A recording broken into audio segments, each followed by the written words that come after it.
திருவழிபாடு ஆண்டின் தவக்காலம் 3ஆம் வாரம் புதன்கிழமை காலை புகழ் மாலை.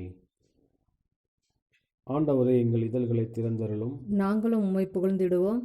தந்தைக்கும் மகனுக்கும் தூயாவிக்கும் ஆட்சி உண்டாவதாக. தொடக்கத்தில் இருந்தது போல இப்போதும் எப்பொழுதும் என்றென்றும் இருப்பதாக. ஆமேன். அழைப்பு பல்லவியும் அழைப்பு திருப்பாடலும். வாருங்கள், நமக்காக சோதனைக்கும் வேதனைக்கும் உட்பட்ட கிறிஸ்துவை நாம் போற்றுவோம். வாருங்கள், நமக்காக சோதனைக்கும் வேதனைக்கும் உட்பட்ட கிறிஸ்துவை நாம் போற்றுவோம். வாருங்கள், ஆண்டவரை புகழ்ந்து பாடுங்கள். நமது மீட்பின் பாறையை போற்றி ஆர்ப்பரியுங்கள். அவர் திருமுன் நன்றியுடன் செல்வோம். புகழ் பாக்களால் அவரை போற்றி அகமகிழ்வோம். ஏனெனில் ஆண்டவர் மாண்புமிகு இறைவன், அனைத்து தெய்வங்களுக்கும் அனைத்திற்கும் மேலான பேரரசர். பூ உலகின் ஆழ்பகுதிகள் அவர்தம் கையில் உள்ளன. மலைகளின் கொடுமுடிகளும் அவருக்கே உரியன. கடலும் அவருடையதே, அவரே அதை படைத்தார். உலர்ந்த தரையும் அவர் கைகளை உருவாக்கின. வாருங்கள், தாழ்பணிந்து அவரை தொழுவோம். நம்மை உருவாக்கிய ஆண்டவர் முன் முழந்தால் இடுவோம். அவரே நம் கடவுள், நாமோ அவரது மேய்ச்சலின் மக்கள். நாம் அவர் பேணி காக்கும் ஆடுகள். இன்று நீங்கள் அவர் குரலுக்கு செவி கொடுத்தால் எத்தனை நலம். அன்று மெரிபாவிலும் பாலைநிலத்தின் மாசாவை செய்தது போல் உங்கள் இதயத்தை கடினப்படுத்தி கொள்ளாதீர்கள். அங்கே உங்கள் மூதாதை என்னை சோதித்தனர். என் செயல்களை கண்டிருந்தும் என்னை சோதித்து பார்த்தனர். 40 ஆண்டுகளின் தலைமுறை எனக்கு வெறுப்பூட்டியதால் நான் உரைத்தது, அவர்கள் உறுதியற்ற உள்ளங்கொண்ட மக்கள், என் வழிகளை அறியாதவர்கள். எனவே நான் சினமுற்று, நான் அளிக்கும் இலைப்பாட்டின் நாட்டிற்குள் நுழைவே மாட்டார்கள் என்று ஆணையிட்டு கூறினேன். தந்தைக்கும் மகனுக்கும் தூய ஆவிக்கும் ஆட்சி உண்டாவதாக. தொடக்கத்தில் இருந்தது போல இப்போதும் எப்போதும் என்றென்றும் இருப்பதாக. ஆமீன். வாருங்கள், நமக்காக சோதனைக்கும் வேதனைக்கும் உட்பட்ட கிறிஸ்துவை நாம் போற்றுவோம். வாருங்கள், நமக்காக சோதனைக்கும் வேதனைக்கும் உட்பட்ட கிறிஸ்துவை நாம் போற்றுவோம். பாசுரம். கிறிஸ்துவே எம் இளஞாயிறே, இருளை உளநின் அகற்றிடுவீர். மண்ணில் பகலை புதுப்பிக்க புண்ணிய ஒளியும் ஒளிரட்டுமே. தக்க காலம் இதை நீர் தந்து குத்துண்ட உளத்தை எம்மில் படைத்தீர். பொறுத்தீர் எம்மை நெடுங்காலம், பெருமனம் கொண்டமை பொறுப்பீரே. எத்துணை பெருங்குறை இருந்திடினும் அத்தனை அனைத்தையும் பொறுத்திடுக. எவ்வகை தவமும் யாம் செய்ய உம் பெருங்கொடையை அருள்வாயே. நாளொன்று வரும், அது உம் நாளே. மீளவும் அதில் அனைத்தும் புதிதாகும். திருநாள் அதனில் யாம் மகிழ்வோம். பெருநாள் அதுவென புகழ்வோமே. கடவுளே, மூவொரு இறைவனே, படைப்புகள் அனைத்தும் உம்மை வணங்கும். மன்னிப்பாய் புது மனிதரென இன்னிசை உமக்கு பாடிடுவோம். ஆமீன். ஆண்டவரே, உம் அடியானின் மனதை மகிழச் செய்யும். ஏனெனில் உம்மை நோக்கி என் உள்ளத்தை உயர்த்துகின்றேன். ஆண்டவரே, உம் அடியானின் மனதை மகிழச் செய்யும். ஏனெனில் உம்மை நோக்கி என் உள்ளத்தை உயர்த்துகின்றேன். ஆண்டவரே, எனக்கு செவி சாய்த்து பதிலளியும். ஏனெனில் நான் எளியவனும் வறியவனும் ஆவேன். என் உயிரை காத்தருளும். ஏனெனில் உம்மீது நான் பற்றுடையவன். உம் அடியானை காத்தருளும். நீரே என் கடவுள். உம்மீது நான் நம்பிக்கை கொண்டுள்ளேன். என் தலைவரே, என்மேல் இரக்கமாயிரும். ஏனெனில் நாள் முழுவதும் உம்மை நோக்கி மன்றாடுகிறேன். உம் அடியானின் மனதை மகிழச் செய்யும். என் தலைவரே, உம்மை நோக்கி என் உள்ளத்தை உயர்த்துகின்றேன். ஏனெனில் என் தலைவரே, நீர் நல்லவர், மன்னிப்பவர், உம்மை நோக்கி மன்றாடும் யாவருக்கும் பேரன்பு காட்டுபவர். ஆண்டவரே, என் வேண்டுதலுக்கு செவிகொடும். உம் உதவியை நாடும் என் கூக்குரலை கேட்டருளும். என் துன்ப நாளில் உம்மை நோக்கி மன்றாடுவேன். நீரும் எனக்கு பதிலளிப்பீர். என் தலைவரே, தெய்வங்களுள் உமக்கு நிகரானவர் எவரும் இலர். உம் செயல்களுக்கு ஒப்பானவை எவையும் இல. என் தலைவரே, நீர் படைத்த மக்கள் இனத்தார் அனைவரும் உம் திருமுன் வந்து உம்மை பணிவர். உமது பெயருக்கு மாட்சி அளிப்பர். ஏனெனில் நீர் மாட்சி மிக்கவர், வியத்தகு செயல்கள் புரிபவர். நீர் ஒருவரே கடவுள். ஆண்டவரே, உமது உண்மைக்கேற்ப நான் நடக்குமாறு உமது வழியை எனக்கு கற்பியும். உமது பெயருக்கு அஞ்சுமாறு என் நெஞ்சை ஒருமுகப்படுத்தும். என் தலைவரே, என் கடவுளே, முழு இதயத்தோடு உம்மை புகழ்வேன். என்றென்றும் உமது பெயரை மாட்சிப்படுத்துவேன். ஏனெனில் நீர் என் மீது காட்டிய அன்பு மிக பெரிது. ஆழமிகு பாதாளத்தினின்று என் உயிரை விடுவித்தீர். இறைவா, செருக்குற்றோர் எனக்கு எதிராய் எழுந்துள்ளனர். கொடியோர் கூட்டம் என் உயிரை பறிக்க பார்க்கின்றது. அவர்களுக்கு உம்மை பற்றிய நினைவே இல்லை. என் தலைவரே, நீரோ இரக்கமிகு இறைவன், அருள் மிகுந்தவர், விரைவில் சினமுறாதவர், பேரன்பும் சொல்லுறுதியும் பெரிதும் கொண்டவர். என்னை கண்ணோக்கி என் மீது இரங்கும். உம் அடியானுக்கு உம் ஆற்றலை தாரும். உம் அடியானின் மகனை காப்பாற்றும். உம் நன்மைத்தனத்தின் அடையாளம் ஒன்றை எனக்கு காட்டியருளும். அதைக் கண்டு என் எதிரிகள் நாணுவார்கள். ஏனெனில் ஆண்டவராகிய நீர்தாமே எனக்கு துணை செய்து ஆறுதல் அளித்துள்ளீர். தந்தைக்கும் மகனுக்கும் தூய ஆவிக்கும் ஆட்சி உண்டாவதாக. தொடக்கத்தில் இருந்தது போல இப்போதும் எப்பொழுதும் என்றென்றும் இருப்பதாக. ஆண்டவரே, உம் அடியானின் மனதை மகிழச் செய்யும். ஏனெனில் உம்மை நோக்கி என் உள்ளத்தை உயர்த்துகின்றேன். ஆண்டவரே, உம் அடியானின் மனதை மகிழ செய்யும். ஏனெனில் உம்மை நோக்கி என் உள்ளத்தை உயர்த்துகிறேன். நீதி நெறியில் நடப்பவர், நேர்மையானவற்றை பேசுபவர் பேறு பெற்றவர். நீதி நெறியில் நடப்பவர், நேர்மையானவற்றை பேசுபவர் பேறு பெற்றவர். தொலைவில் உள்ளவரே, நான் செய்வதை கேளுங்கள். அருகில் உள்ளவரே, என் ஆற்றலை அறிந்து கொள்ளுங்கள். சீயோன் வாழ் பாவிகள் அஞ்சுகின்றன. இறை பற்றில்லாதரை திகில் ஆட்கொள்கின்றது. சுட்டெரிக்கும் நெருப்பில் நம்மில் எவர் தங்குவார்? என்றென்றும் பற்றி எரியும் தழலில் நம்மில் எவர் இருப்பார்? நீதி நெறியில் நடப்பவர், நேர்மையானவற்றை பேசுபவர், கொடுமை செய்து பெற்ற வருவாயை வெறுப்பவர், கையூட்டு வாங்க கை நீட்டாதவர், இரத்தப்பழி செய்திகளை செவி கொடுத்து கேளாதவர், தீயவற்றை கண் கொண்டு காணாதவர், அவர்களே உன்னதங்களில் வாழ்வர். கற்பாறை கோட்டைகள் அவர்களது காவல் அரண் ஆகும். அவர்களுக்கு உணவு வழங்கப்படும், தண்ணீர் தரப்படுவது உறுதி. தந்தைக்கும் மகனுக்கும் தூய ஆவிக்கும் ஆட்சி உண்டாவதாக. தொடக்கத்தில் இருந்தது போல இப்போதும் எப்போதும் என்றென்றும் இருப்பதாக. ஆமேன். நீதி நெறியில் நடப்பவர், நேர்மையானவற்றை பேசுபவர் பேறு பெற்றவர். நீதி நெறியில் நடப்பவர், நேர்மையானவற்றை பேசுபவர் பேறு பெற்றவர். ஆண்டவராகிய அரசரை ஆர்ப்பரித்து பாடுங்கள். ஆண்டவராகிய அரசரை ஆர்ப்பரித்து பாடுங்கள். ஆண்டவருக்கு புதியதோர் பாடல் பாடுங்கள். ஏனெனில் அவர் வியத்தகு செயல்கள் புரிந்துள்ளார். அவருடைய வழக்கையும் புனிதமிகு புயமும் அவருக்கு வெற்றியை அளித்துள்ளன. ஆண்டவர் தம் மீட்பை அறிவித்தார். பிற இனத்தார் கண்முன்னே தம் நீதியை வெளிப்படுத்தினார். இஸ்ராயேல் வீட்டாருக்கு வாக்களிக்கப்பட்ட தமது பேரன்பையும் உறுதிமொழியையும் அவர் நினைவு கூர்ந்தார். உலகெங்கும் உள்ள அனைவரும் நம் கடவுள் அருளிய விடுதலையை கண்டனர். உலகெங்கும் வாழ்வோரே, அனைவரும் ஆண்டவரை ஆர்ப்பரித்து பாடுங்கள். மகிழ்ச்சியுடன் ஆர்ப்பரித்து புகழ்ந்தேத்துங்கள். யாழினை மீட்டி ஆண்டவரை புகழ்ந்தேத்துங்கள். யாழினை மீட்டி இனிய குரலில் அவரை வாழ்த்தி பாடுங்கள். ஆண்டவராகிய அரசரின் முன்னே எக்காலம் முழங்கி கொம்பினை ஊதி ஆர்ப்பரித்து பாடுங்கள். கடலும் அதில் நிறைந்தவையும் உலகும் அதில் உறைவோரும் முழங்குவராக. ஆறுகளை கை கொட்டுங்கள், மலைகளை ஒன்று கூடி பாடுங்கள். ஆண்டவர் திருமுன் மகிழ்ந்து பாடுங்கள். ஏனெனில் அவர் உலகுக்கு நீதி வழங்க வருகின்றார். பூ உலகை நீதியுடன் ஆண்டிடுவார். மக்கள் இனங்களை நேர்மையுடன் ஆட்சி செய்வார். தந்தைக்கும் மகனுக்கும் தூய ஆவிக்கும் ஆட்சி உண்டாவதாக. தொடக்கத்தில் இருந்தது போல இப்போதும் எப்பொழுதும் என்றென்றும் இருப்பதாக. ஆண்டவராகிய அரசரை ஆர்ப்பரித்து பாடுங்கள். ஆண்டவராகிய அரசரை ஆர்ப்பரித்து பாடுங்கள். இணைச்சட்ட நூலிலிருந்து வாசகம். உங்கள் கடவுளாகிய ஆண்டவரின் தூய மக்களினம் நீங்கள். மண்ணிலுள்ள எல்லா மக்களினங்களிலும் உங்களையே தம் சொந்த மக்களாக கடவுளாகிய ஆண்டவர் தேர்ந்து கொண்டார். மாறாக உங்களிடம் அன்பு கூர்ந்ததனாலும் உங்கள் மூதாதையருக்கு ஆணையிட்டு கொடுத்த வாக்கை காப்பாற்றும் பொருட்டும் ஆண்டவர் தமது வலிமைமிகு கரத்தால் உங்களை புறப்பட செய்து அடிமைத்தன வீட்டினின்றும் எகிப்து மன்னனாகிய பார்வோனின் கையினின்றும் உங்களை விடுவித்தார். எனவே உங்கள் கடவுளாகிய ஆண்டவரே கடவுள் எனவும் அவரே உண்மையான இறைவன் எனவும் அறிந்து கொள்ளுங்கள்.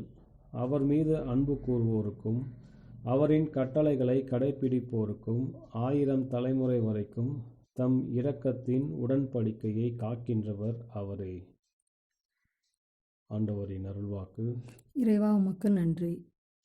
வேடனின் கண்ணியினின்று அவர் என்னை விடுவிப்பார். வேடனின் கண்ணினின்று அவர் என்னை விடுவிப்பார். அவனுடைய தீய சொற்களினின்று அவர் என்னை விடுவிப்பார். வேடனின் கண்ணினின்று அவர் என்னை விடுவிப்பார். தந்தைக்கும் மகனுக்கும் தூய ஆவிக்கும் ஆட்சி உண்டாவதாக. வேடனின் கண்ணினின்று அவர் என்னை விடுவிப்பார். முதல் வாசகம். விடுதலை பயண நூலிலிருந்து வாசகம். மோசே பாளையத்திற்கு வெளியே கூடாரத்தை தூக்கி செல்வதும் பாளையத்திற்கு வெகு தூரத்தில் கூடாரம் அடிப்பதும் வழக்கம். அதற்கு அவர் சந்திப்பு கூடாரம் என்று பெயரிட்டார். ஆண்டவரை தேடும் யாவரும் பாளையத்திற்கு வெளியே உள்ள சந்திப்பு கூடாரத்திற்கு செல்வர். மோசே கூடாரத்திற்கு செல்லும் போதெல்லாம் மக்கள் அனைவரும் அவரவர் கூடார நுழைவாயிலில் எழுந்து நின்று கொண்டு அவர் கூடாரத்தில் நுழையும் வரை அவரை பார்த்து கொண்டே இருப்பார். மோசே கூடாரத்தில் நுழைந்ததும் மேகத்தூண் இறங்கி வந்து கூடார நுழைவாயில் நின்று கொள்ளும். அப்போது கடவுள் மோசேயிடம் பேசுவார். கூடார நுழைவாயில் மேகத்தூண் நின்று கொண்டிருப்பதை மக்கள் அனைவரும் காண்பர். அப்போது அவரவர் கூடார நுழைவாயிலில் நின்று கொண்டே மக்கள் அனைவரும் வணங்கி தொழுவர். ஒருவன் தன் நண்பரிடம் பேசுவது போலவே ஆண்டவரும் முகமுகமாய் மோசேயிடம் பேசுவார். பின்னர் மோசே பாளையத்திற்கு திரும்புவார். இளைஞனும் நூனின் மகனுமான யோசுவா என்ற அவருடைய உதவியாளர் கூடாரத்தை விட்டு அகலாமல் இருப்பார்.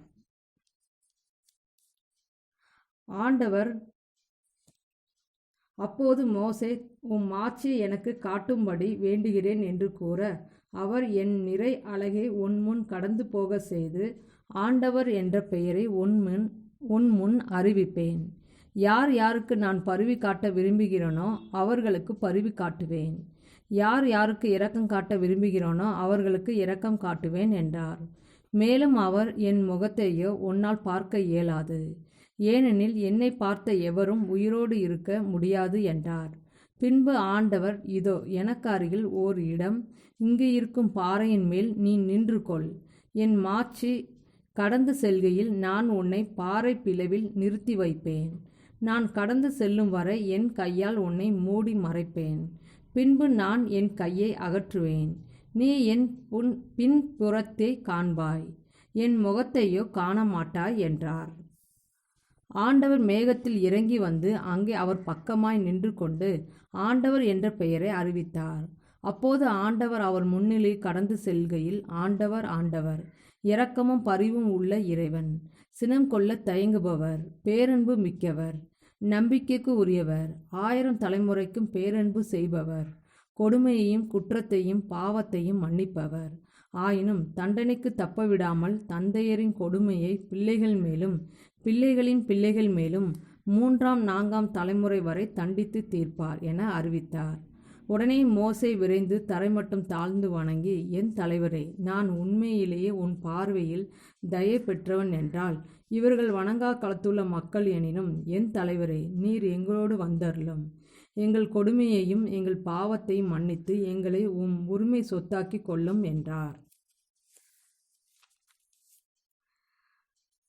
மோசே சீனாய் மலையிலிருந்து இறங்கி செல்கையில் உடன்படிக்கை பலகைகள் 2ஐயும் தம் கைகளில் தாங்கிக் கொண்டிருந்தார்.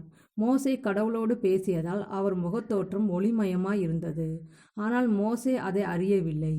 ஆரோனும் இஸ்ரேல் மக்கள் அனைவரும் மோசேயை பார்த்தபோது அவர் முகத்தோற்றம் ஒளிமயமாய் இருந்ததைக் கண்டு அவரை அணுகி செல்ல அஞ்சினர். ஆனால் மோசே அவர்களை கூப்பிட்டார். ஆரோனும் மக்கள் கூட்டமைப்பின் தலைவர்கள் அனைவரும் அவரை நோக்கி வந்தனர். மோசேயும் அவர்களிடம் பேசினார். பின்னர் இஸ்ரேல் மக்கள் அனைவரும் அவர் அருகில் வந்தனர். அப்போது ஆண்டவர் சீனாய் மலையில் தமக்கு அறிவித்த அனைத்தையும் அவர் அவர்களுக்கு கட்டளையாக கொடுத்தார். மோசே அவர்களோடு பேசி முடித்த பின் தம் முகத்தின் மேல் ஒரு முக்காடு போட்டு கொண்டார். மோசே ஆண்டவரோடு உரையாடும்படி அவர் திருமுன் செல்வது முதல் வெளியே வருவது வரை முக்காட்டை எடுத்து விடுவார். அங்கிருந்து வெளியே வந்து அவருக்கு கட்டளையிடப்பட்டவற்றை அவர் இஸ்ரேல் மக்களுக்கு எடுத்து கூறுவார். இஸ்ரேல் மக்கள் மோசேயின் முகத்தை பார்க்கும்போது மோசேயின் முகத்தோற்றம் ஒளிமயமாயிருக்கும். மோசே ஆண்டவரோடு பேச செல்லும் வரை தம் முகத்தை மேல் மீண்டும் முக்காடு போட்டு கொள்வார். ஆண்டவர் வழங்கும் அருள்வாக்கு. இறைவனுக்கு நன்றி. 2ஆம் வாசகம். தூய இதயத்தோர் பேறு பெற்றோர், ஏனெனில் அவர்கள் கடவுளை காண்பர். ஆயரான புனித அந்தியோக்கு தியோபிலஸ் ஆட்டோலிக்ஸிற்காக எழுதிய புத்தகத்திலிருந்து.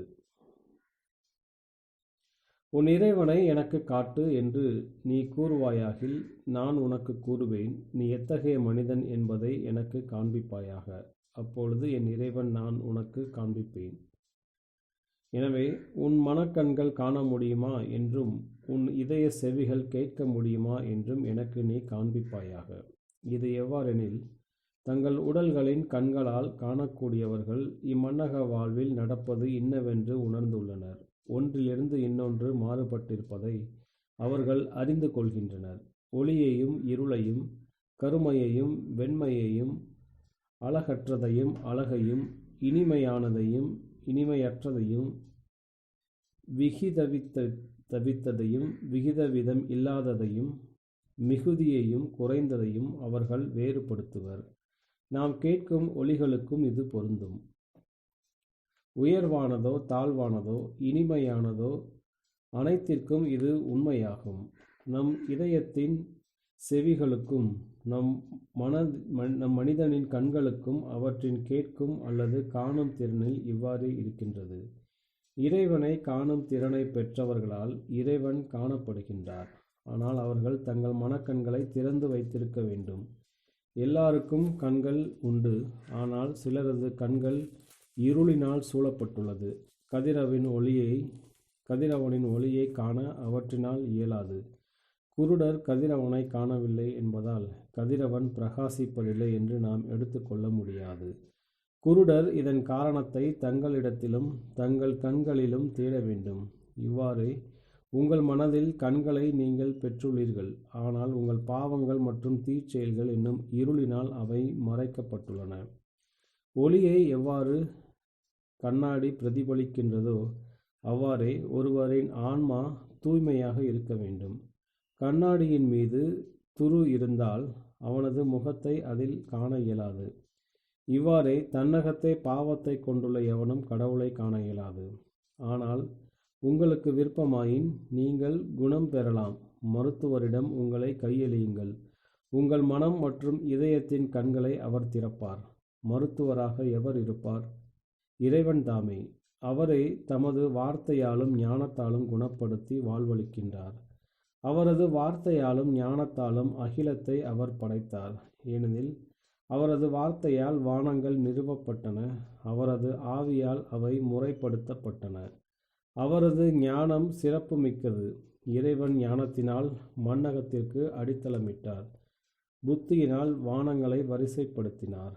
அவரது அறிவால் ஆழங்கள் உடைந்து வெளியேறின, மேகங்கள் பனித்துளிகளை பொழிந்தன. இதை நீங்கள் புரிந்து கொண்டு தூய்மையிலும் புனிதத்திலும் நீதியிலும் வாழ்வீர்களாகில் இறைவனை நீங்கள் காணலாம். ஆனால் அனைத்திற்கும் முன்பாக விசுவாசமும் தெய்வ பயமும் உங்கள் இதயத்தில் முதலிடத்தை பெற வேண்டும். அப்பொழுது இவை அனைத்தும் உங்களுக்கு விளங்கும். சாகும் தன்மையை நீங்கள் அப்புறப்படுத்தி சாகாமையை நீங்கள் உடுத்தி கொண்டபோது உங்கள் புண்ணியங்களுக்கு ஏற்ப நீங்கள் இறைவனை காண்பீர்கள். உங்கள் ஊனுடலை உங்கள் ஆன்மாவோடு இறைவன் சாகாமைக்கு உயர்த்துகின்றார். இப்பொழுது நீங்கள் அவரை விசுவசித்தால் பின்னர் சாகாமையை அடையும் நீங்கள் சாகாதவரை காண்பீர்கள். ஆயரான புனித அந்தியோக்கு தியோபிலஸ் ஆட்டோலிக்ஸிற்காக எழுதிய புத்தகத்திலிருந்து. மத்தேயு எழுதிய தூய நற்செய்தியிலிருந்து வாசகம். அக்காலத்தில் இயேசு தம் சீடரை நோக்கி கூறியது: திருச்சட்டத்தையோ இறைவாக்குகளையோ நான் அழிக்க வந்தேன் என நீங்கள் எண்ண வேண்டாம். அவற்றை அழிப்பதற்கல்ல, நிறைவேற்றுவதற்கே வந்தேன். விண்ணும் மண்ணும் ஒழிந்து போகும் முன் திருச்சட்டம் யாவும் நிறைவேறும். அதன் ஒரு சிற்றெழுத்தோ ஒரு புள்ளியோ ஒழியாது என உறுதியாக உங்களுக்கு சொல்லுகிறேன். எனவே இக்கட்டளைகளில் மிக சிறியது ஒன்றையேனும் மீறி அவ்வாறே மக்களுக்கும் கற்பிக்கிறவர் விண்ணரசில் மிக சிறியவர் என கருதப்படுவார். இவை அனைத்தையும் கடைபிடித்து கற்பிக்கிறவரோ விண்ணரசில் பெரியவர் என கருதப்படுவார். ஆண்டவரின் அருள்வாக்கு. கிறிஸ்துவே உமக்கு புகழ். சக்கரியாவின் பாடலும் முன்மொழியும். திருச்சட்டத்து இறைவாக்குகளையோ நான் அழிக்க வந்தேன் என்று நினைக்க வேண்டாம். அழிப்பது கண்டு நிறைவேற்றுவதற்கே வந்தேன். திருச்சட்டத்தையோ இறைவாக்குகளையோ நான் அழிக்க வந்தேன் என்று நினைக்க வேண்டாம். அழிப்பதற்கன்று நிறைவேற்றுவதற்கே வந்தேன். இஸ்ரேலின் கடவுளாகிய ஆண்டவரை போற்றுவோம். ஏனெனில் அவர் தம் மக்களை தேடி வந்து விடுவித்தருளினார். தம் தூய இறைவாக்கின வாயினார் தொடக்கம் முதல் அவர் மொழிந்தபடியே அவர் தம் ஊழியராகிய தாவீதின் குடும்பத்தில் வல்லமையுடைய மீட்பர் ஒருவர் நமக்காக தோன்ற செய்தார். நம் பகரடைந்தும் நம்மை வெறுப்பார் அனைவரும் பிடிந்தும் நம்மை மீட்பார். அவர் நம் மூதாதையருக்கு இரக்கம் காட்டி தம் தூய உடன்படிக்கை நம் தந்தையாகிய ஆபிரகாமுக்கு அவர் இட்ட ஆணையையும் நிறைவேற்ற நினைவு கூர்ந்தார். இவ்வாறு நாம் பகைவரின் பிடியிலிருந்து விடுவிக்கப்பட்டு தூய்மையோடும் நேர்மையோடும் வாழ்நாள் எல்லாம் அச்சமின்றி அவர் திருமுன் பணி செய்யுமாறு வழிவகுத்தார். குழந்தாய், நீ உன்னத கடவுளின் இறைவாக்கினர் எனப்படுவாய். ஏனெனில் பாவ மன்னிப்பால் வரும் மீட்பை அவர் தம் மக்களுக்கு அறிவித்து ஆண்டவருக்கான வழியை செம்மைப்படுத்த அவர் முன்னே செல்வாய். இருளிலும் இறப்பின் பிடியில் இருப்போருக்கு வழி தரவும், நம்முடைய கால்களை அமைதி வழியில் நடக்க செய்யவும், நம் கடவுளின் பரிவுள்ளத்தாலும் இரக்கத்தாலும் விண்ணிலிருந்து விடியல் நம்மை தேடி வருகிறது. தந்தைக்கும் மகனுக்கும் தூய ஆவிக்கும் ஆட்சி உண்டாவதாக. தொடக்கத்தில் இருந்தது போல இப்போதும் எப்போதும் என்றென்றும் இருப்பதாக. ஆமேன். திருச்சட்டத்தையோ இறைவாக்குகளையோ நான் அழிக்க வந்தேன் என்று நினைக்க வேண்டாம், அழிப்பதற்கன்று நிறைவேற்றுவதற்கே வந்தேன். திருச்சட்டத்தையோ இறைவாக்குகளையோ நான் அழிக்க வந்தேன் என்று நினைக்க வேண்டாம், அழிப்பதற்கன்று நிறைவேற்றுவதற்கே வந்தேன். மன்றாட்டுகள். நம் மீட்பராகிய கிறிஸ்து வாழ்த்தப் பெறுவாராக. அவரில் நாம் புது படைப்புகள் ஆனோம். பழையன மறைகின்றன, அனைத்தும் புதுப்பிக்கப்படுகின்றன. எனவே உயிருள்ள நம்பிக்கையுடன் நாம் வேண்டுவோம். ஆண்டவரே, ஆவியில் எம்மை புதுப்பித்தருளும். ஆண்டவரே, நீர் புதியதொரு விண்ணகத்தையும் புதியதொரு மண்ணகத்தையும் எமக்கு வாக்களித்தீர். நாங்கள் புதிய எருசலேமுக்கு வந்து உம்மில் என்றும் இன்புற்று இருக்கும்படியாக உமது ஆவியால் எங்களை புதுப்பித்தருளும். ஆண்டவரே, ஆவியில் எம்மை புதுப்பித்தருளும். இவ்வுலகை ஆவியால் நிரப்புவதற்காக நாங்கள் உம்மோடு உழைப்போமாக. நீதி, அன்பு, அமைதி இவற்றால் நாங்கள் இவ்வுலகை நிறைவு செய்வோமாக. ஆண்டவரே, ஆவியில் எம்மை புதுப்பித்தருளும். எங்களிடம் உள்ள வெறுப்புணர்வை நாங்கள் அகற்றிட துணை புரியும். நீர் எங்களுக்கு கொடுத்துள்ள ஆற்றலை மகிழ்வுடன் உணர்ந்து கொள்ள துணை புரிவீராக. ஆண்டவரே, ஆவியில் எம்மை புதுப்பித்தருளும். அனைத்து தீமைகளினின்றும் எங்களை விடுவித்தருளும். எங்கள் வாழ்க்கையின் குழப்பமான சூழ்நிலைகளில் உண்மை நிலையை எங்களுக்கு காட்டியருளும். ஆண்டவரே, ஆவியில் எம்மை புதுப்பித்தருளும். நம்முடைய தனிப்பட்ட மன்றாட்டுகள். ஆண்டவரின் இறைவேண்டல். விண்ணுலகில் இருக்கிற எங்கள் தந்தையே, உமது பெயர் தூயது என போற்றப் பெறுக. உமது ஆட்சி வருக. உமது திருவுளம் விண்ணுலகில் நிறைவேறுவது போல மண்ணுலகிலும் நிறைவேறுக. எங்கள் அன்றாட உணவை இன்று எங்களுக்கு தாரும். எங்களுக்கு எதிராக குற்றம் செய்வோரை நாங்கள் மன்னிப்பது போல எங்கள் குற்றங்களை மன்னியும். எங்களை சோதனைக்கு உட்படுத்தாதையும் தீமையிலிருந்து எங்களை விடுவித்தரலும். கிறிஸ்துவின் சமாதானம் இருப்பதாக. இறுதி மன்றாட்டு. என்றென்றும் இரக்கமுள்ள ஆண்டவரே, எங்களுடைய தவக்கால ஒழுக்கத்தால் பயிற்சியும் உமது வார்த்தையால் ஊட்டமும் பெற்றுள்ளோம். எங்களுடைய தன்னல மறுப்பினால் முழு மனதுள்ள ஊழியத்தை நாங்கள் உமக்கு செய்யவும், எங்களுடைய இறை வேண்டலினால் உள்ளத்திலும் மனதிலும் ஒன்றாயிருக்கவும் அருள் புரிவீராக. உம்மோடு தூய் ஆவியின் ஒன்றிப்பில் இறைவனாய் என்றென்றும் வாழ்ந்து ஆட்சி செய்கின்ற எங்கள் ஆண்டவரும் உமது திருமகனுமாகிய இயேசு கிறிஸ்து வழியாக உம்மை மன்றாடுகிறோம். ஆமீன். ஆண்டவர் நம்மை ஆசீர்வதித்து தீமையில் அனைத்திலிருந்து பாதுகாத்து நிலை வாழ்வுக்கு அழைத்துச் செல்வாராக. ஆமீன்.